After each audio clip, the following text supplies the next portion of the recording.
everyone, I am Usha. Today I am small briefing about Competition Commission of India. This is the logo and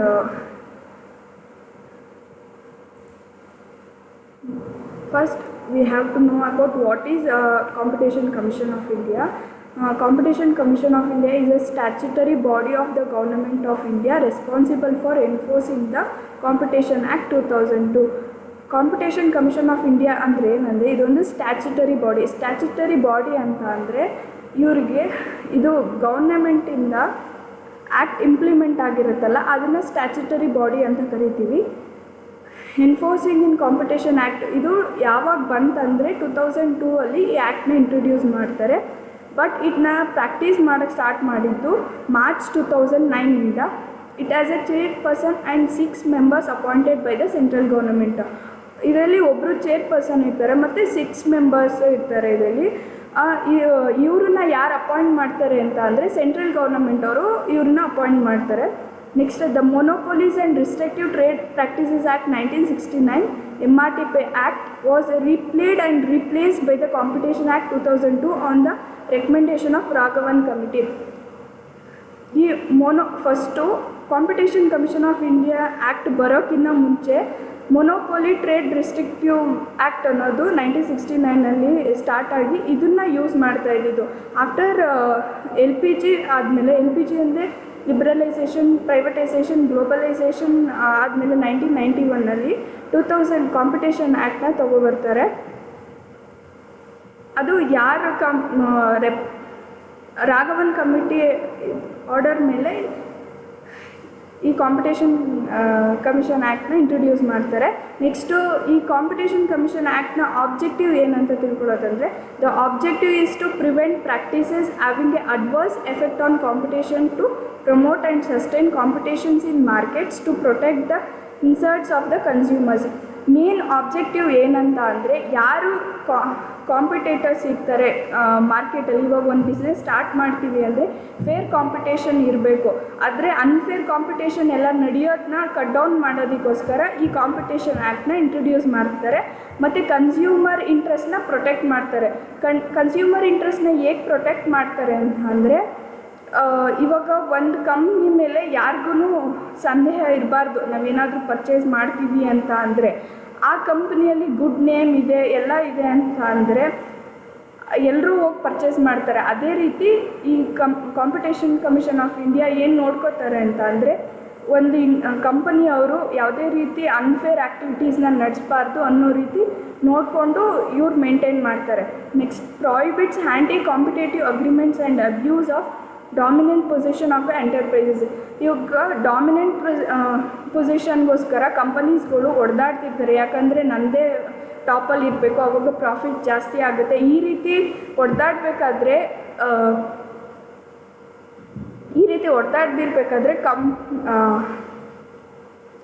ಕಸ್ಟಮರ್ಸಿಗೆ ತೊಂದರೆ ಆಗಬಾರ್ದು. ಅದನ್ನು ನೋಡಿಕೊಂಡು competition commission act ಅವರು introduce ಮಾಡಿದ್ದಾರೆ ಇಂಡಿಯಾದಿಂದ. Regulates mergers and acquisition which can have the adverse effect on competition within the India. ಅಂದರೆ ಬೇರೆ ದೇಶದಿಂದ ಬಂದು ಇಂಡಿಯಾದಲ್ಲಿ ಮರ್ಜರ್ಸು, ಅಕ್ವಿಸೇಷನ್ಸ್ ಎಲ್ಲ ನಡೀತಾ ಇರುತ್ತೆ. ಆ ಟೈಮಲ್ಲಿ ಇಂಡಿಯನ್ ಕಂಪನೀಸ್ಗೆ ಯಾವುದೇ ರೀತಿ ತೊಂದರೆ ಆಗದೇ ಇರೋ ರೀತಿ ನೋಡ್ಕೊಳ್ಳೋದಕ್ಕೋಸ್ಕರ ಈ ಕಾಂಪಿಟೇಷನ್ ಕಮಿಷನ್ ಆ್ಯಕ್ಟ್ನ ಇಂಟ್ರೊಡ್ಯೂಸ್ ಮಾಡಿದ್ದಾರೆ. ನೆಕ್ಸ್ಟ್ ಇವ್ರದ್ದು ಮೇನ್ ಫಂಕ್ಷನ್ ಏನಂತ ಅಂದರೆ 2 ಫಂಕ್ಷನ್ಸ್ ಇದೆ.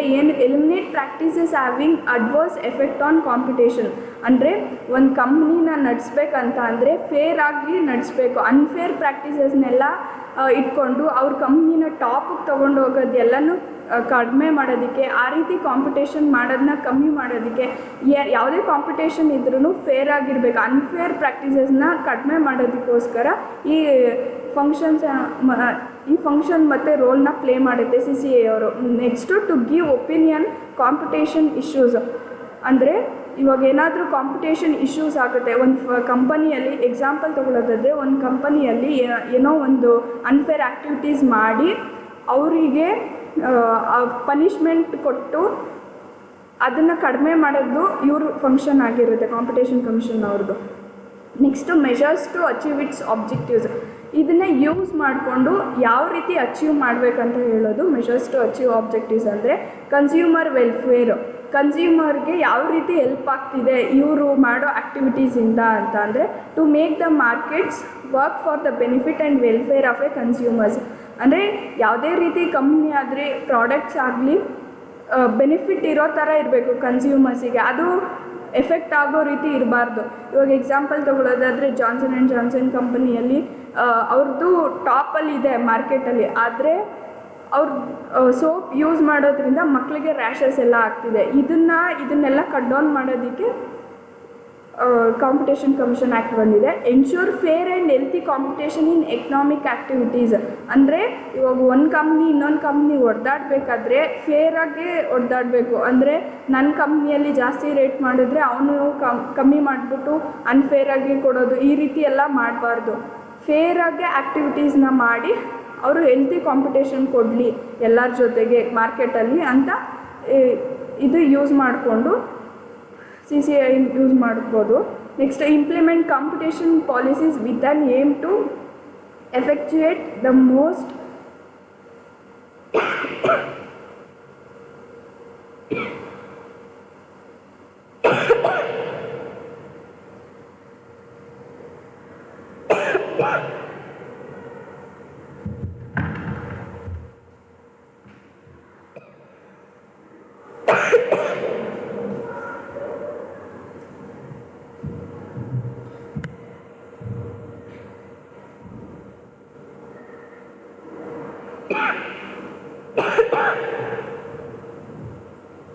implement competition policies with an aim to effectuate the most efficient utilization of economic resources. ಅಂದರೆ ಎಕನಾಮಿಕ್ ರಿಸೋರ್ಸ್ನ ಎಫೆಕ್ಟಿವಾಗಿ ಯೂಸ್ ಮಾಡಿಕೊಂಡು ಎಲ್ಲ ರಾ ಮೆಟೀರಿಯಲ್ಸ್ ಎಲ್ಲ ಸಿಗುತ್ತಲ್ಲ ಅದನ್ನೆಲ್ಲ ಫೇರಾಗಿ ಯೂಸ್ ಮಾಡಿಕೊಂಡು ಕಾಂಪಿಟೇಷನ್ ಸರಿಯಾಗಿರಬೇಕು ಮಾರ್ಕೆಟಲ್ಲಿ ಅಂತ ಹೇಳಿದೆ.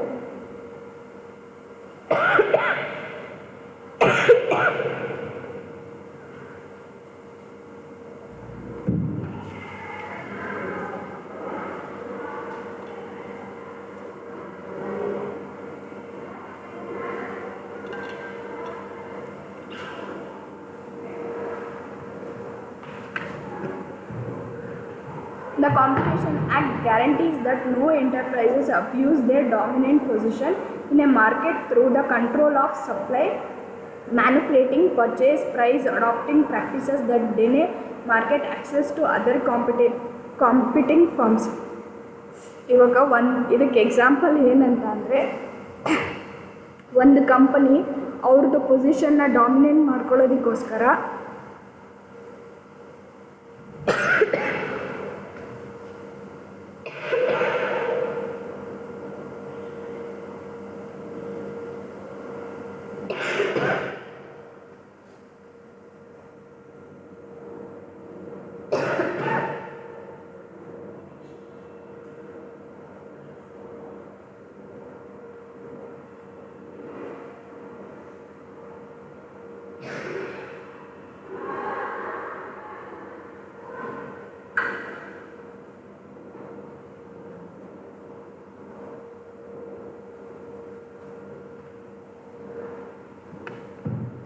The Competition Act guarantees that no enterprises abuse their dominant position.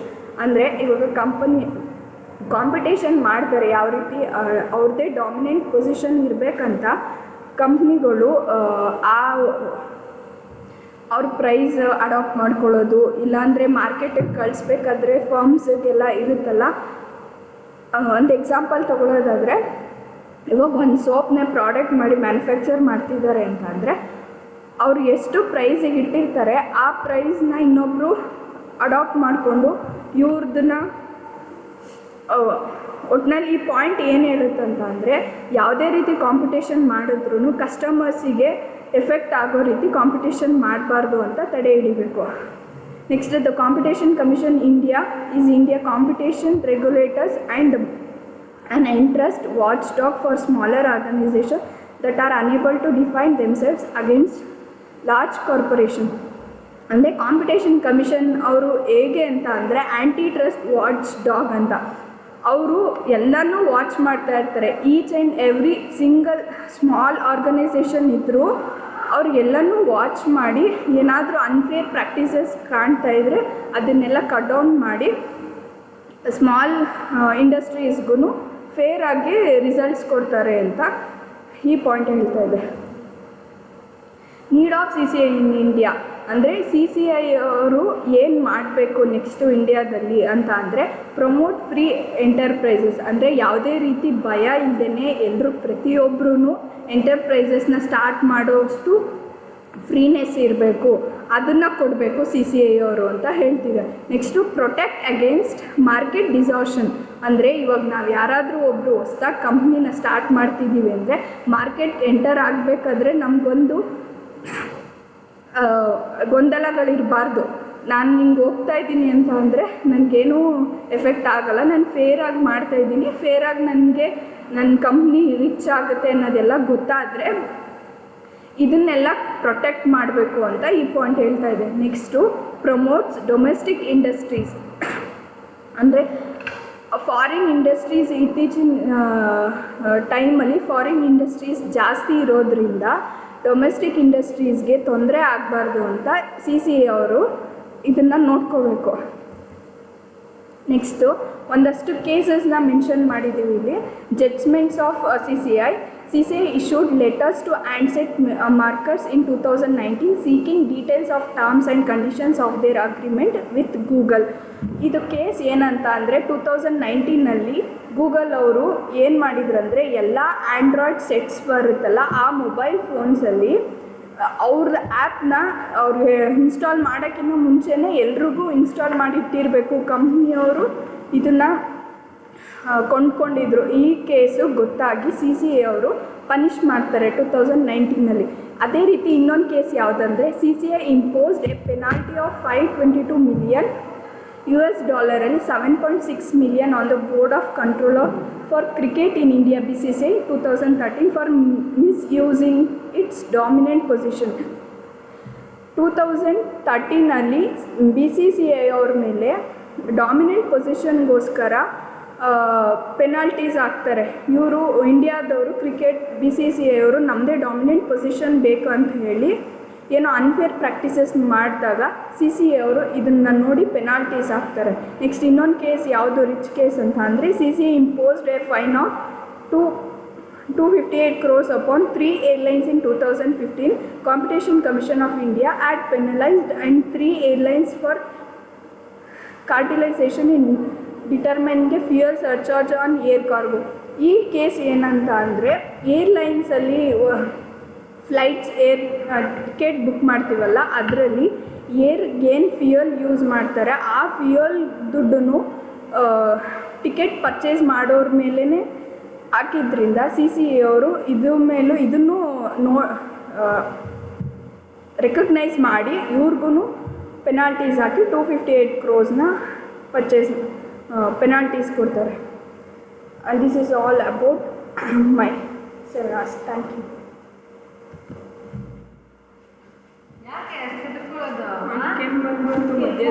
ಚೆನ್ನಾಗೇ ಮಾಡ್ತಾ ಇದ್ದೆ. ಮಧ್ಯದಲ್ಲಿ ಬಿಟ್ಟು ಎದ್ದೋಗಿದ್ದೀನಿ ಮ್ಯಾಮ್, ಕಟ್ ಮಾಡಿಬಿಡಿ. ಪ್ರೆಸೆಂಟೇಷನ್ ಬರ್ತಿರುತ್ತಲ್ಲ ಅದು ನೋಡ್ಕೊಂಡು ನಾವು ಎಕ್ಸ್ಪ್ಲೇನ್ ಮಾಡ್ಬೋದು, ಕ್ಯಾಮ್ರಾನೇ ನೋಡಬೇಕು. ಹಂಗೇನಿಲ್ಲ.